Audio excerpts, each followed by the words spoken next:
after the United States vetoed a UN Security Council resolution that would have called for an immediate ceasefire in the intense fighting between Israel and Hamas in Gaza.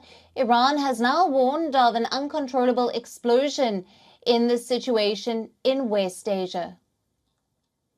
Now, Iranian foreign minister said this while appealing for the immediate opening of the Rafah border crossing with Egypt to enable humanitarian aid to be sent into the Gaza Strip. An American envoy said that the UN resolution on Gaza was divorced from reality.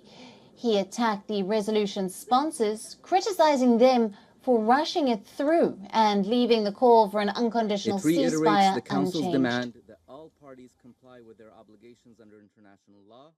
The United States engaged in good faith on this text. We propose language with an eye toward a constructive resolution that would have reinforced the life-saving diplomacy we have undertaken since October 7, increased opportunities for humanitarian aid to enter Gaza, encouraged the release of hostages, and the resumption of humanitarian pauses, and laid a foundation for a durable peace. The United States and Israel oppose a ceasefire because they believe it would only benefit Hamas. Now, Washington supports pauses in fighting to protect civilians and allow the release of hostages taken by Hamas in the deadly October 7th attack on Israel.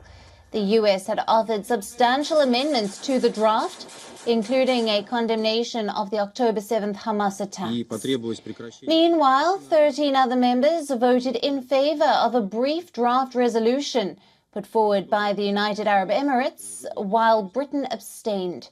Britain's UN ambassador said that the country abstained because there was no condemnation of Hamas. 4 draft resolutions had already been rejected in the weeks following the 7th of October for lack of sufficient backing or because of Russian, Chinese, or US vetoes. On the other hand, media reports claimed the Biden administration has imposed restrictions on Palestinian Foreign Minister, limiting his ability to engage with media, as per the Saudi Foreign Minister. However, the US State Department spokesperson denied that any such restrictions were imposed. A delegation made up of officials from Egypt, Jordan, Qatar, Saudi Arabia, Turkey, and the Palestinian Authority was in Washington on Friday and also met with U.S. Secretary of State Antony Blinken in a vain effort to press the Biden administration to drop its opposition to ceasefire.